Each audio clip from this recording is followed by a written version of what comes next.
Di kerajaan Jawa dipimpin oleh seorang raja yang bijak bernama Raja Kertamata. Raja mempunyai dua orang putri yang cantik. Putri pertamanya bernama Dewi Galuh, sedangkan saudaranya bernama Chandra Kirana. Berbeda dengan Dewi Galuh, Chandra Kirana sudah mempunyai tunangan. Sang tunangan merupakan seorang putra mahkota dari kebumikan yang bernama Pangeran Chokotamarti. Suatu hari, ia berkunjung ke kerajaan Jawa. Selamat pagi Raja Kertamata. Kayak hari itu, jalan anakku. Di sana mainan istri. Selamat pangeranku. Pagi dan Chandra Kirana.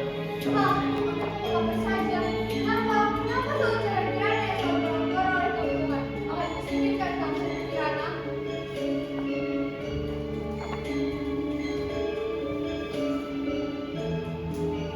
Rasa dengki Dewi Galuh terhadap Chandra Kirana membuatnya gelap mata. Dia pun pergi ke tempat seorang penyihir untuk membantunya menyingkirkan Chandra Kirana.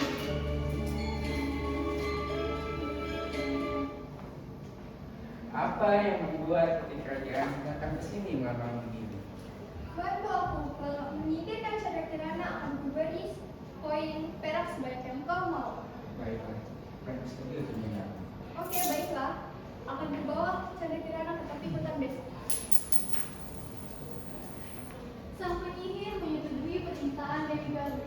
Ia mau bekerja sama dengan Dewi Galuh dengan imbalan sejuta emas. Keesokan harinya, Dewi Galuh membawa Chandra Kirana ke tepi hutan untuk mengikuti perintah sang penyihir.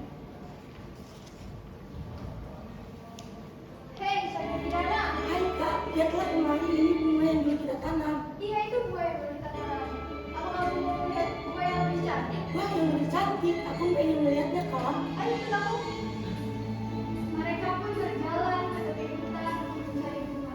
Tetapi di perjalanan mereka bertemu dengan seorang penyihir. Siapa kakek itu kak? Ha. Ubud bukan begini seperti kamu. Kutukan ini akan hilang jika kau bertemu tunanganmu. Sebelum itu terjadi, aku singkirkan dulu kau.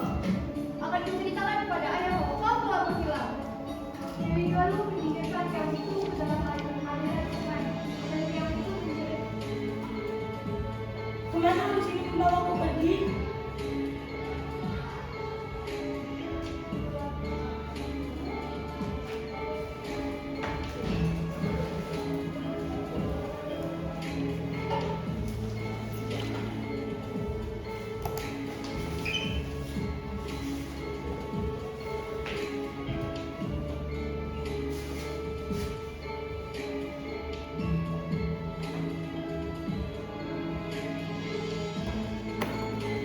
Sampainya di kerajaan Jawa, Dewi Galuh melaporkan hilangnya Chandra Kirana kepada sang ayah.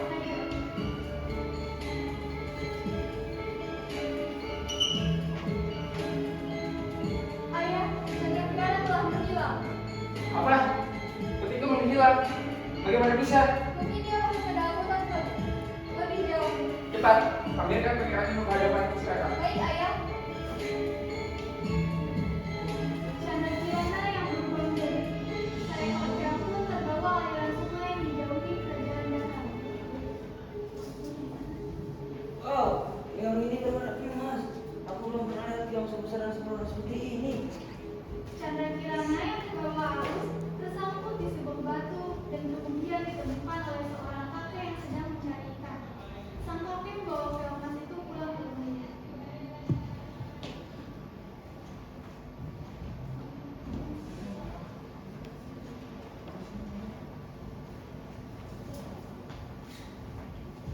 Tanpa sepengetahuan sang kakek, di pagi hari keong emas berubah wujud menjadi manusia kembali hingga siang.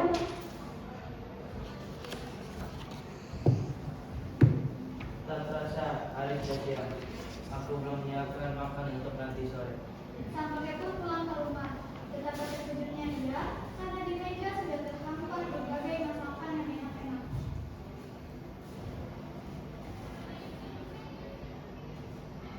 Siapa yang memasak ini? Siapa yang menyiapkan ini untukku? Meskipun heran, sang kakek tetap memakan makanan yang telah disediakan. Karena penasaran, sang kakek pun pulang lebih awal dari biasanya. Ia pun mengendap-endap memasuki dapur, sedengar seorang sedang memasak. Sang kakek terkejut melihat seorang gadis cantik sedang memasak di dapurnya. Siapa engkau, wahai gadis cantik? Kakek, aku Chandra Kirana. Aku dikutuk oleh kakakku sendiri menjadi seorang keong mas. Gak tahu kutukan ini berakhir kalau aku udah menerima tunanganku. Entah kapan aku bertemu dengan aku. Sabarlah Kiana, berdoalah. Suatu saat doaku pasti akan terkabul. Sementara itu, di kerajaan Ghana, pangeran berniat untuk mencari tunangannya. Ia berpura-pura menjadi seorang rakyat jelata. Tenanglah Raja, akan kucari Chandra Kirana ke seluruh pelosok negeri hingga bertemu. Pangeran ini, aku mengenalkanmu. Baiklah, Mendengar pangeran berniat mencari Chandra Kirana, Dewi Galuh memberitahukan hal tersebut kepada sang penyihir. Sang penyihir berubah menjadi seekor ketika dia pergi mencari pangeran. Apalagi yang kau inginkan, wahai gadis cantik? Pangeran itu berniat mencari tunangannya Chandra Kirana. Batu aku halangi jalannya. Baiklah, akan bisa menyihir aku seperti itu.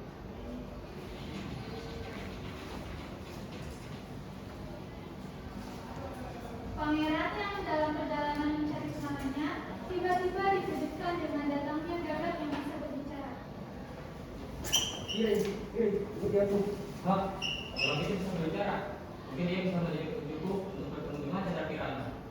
Pangeran pun mengejar gagak tersebut. Tanpa sepengetahuannya, sang gagak dengan penyihir sebenarnya justru sedang menjerumuskan pangeran ke arah yang salah. Di perjalanan, langkahnya terhenti ketika melihat sang kakek tua yang bersandar di papan.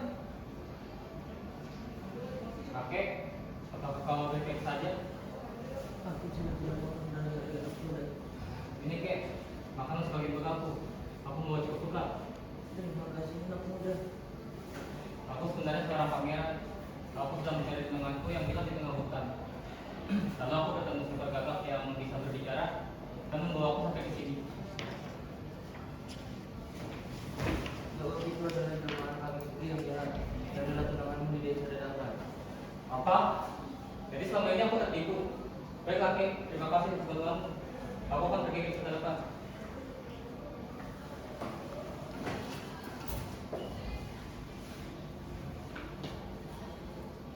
Sesampainya di desa Dadapan, dia pergi ke sebuah rumah pondok untuk meminta air minum. Ketika hendak meminta air untuk minum, betapa terkejutnya pangeran, ternyata ia berhenti di sebuah rumah sang kakek yang merawat seekor keong emas. Permisi, permisi. Sebentar. Chandra Kirana, tahukah itu? Pangeran Inu, akhirnya kau menemukanku. Siapa Kirana? Ini kek, ini yang Kirana ceritakan pada kakek yang menjemput Kirana pulang ke kerajaan. Tapi Kirana tidak tega meninggalkan kakek sendirian. Pulanglah, Raja pasti akan merindukanmu. Begini saja, Kek. Bagaimana kalau kakek ikut kami berdua untuk tinggal di sana? Raja juga akan senang. Ayo kek ikut aku. Baiklah.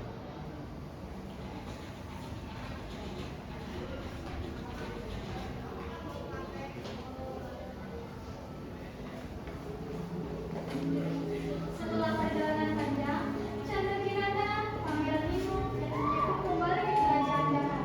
Mereka disambut gembira oleh sang raja yang sangat merindukan putrinya. Namun, di balik kebahagiaan itu, Dewi Galuh mulai merasa takut karena perbuatannya akan segera terbongkar.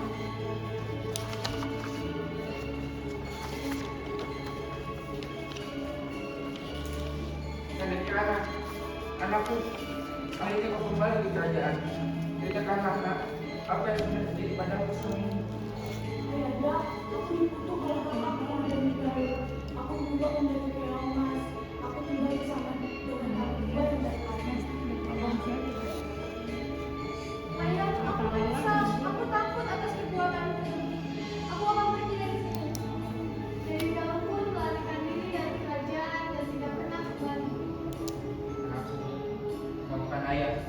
Ayah tidak usah terjadi padamu. Ayah seharusnya tidak mempercayai kakak begitu. Ya, nggak apa-apa ya, Anda. Aku sudah memaafkan semuanya. Ayah anda, kami juga membawa seorang kakek yang telah merawat Chandra Kirana untuk tinggal di istana. Saja, dialah yang merawat Anda.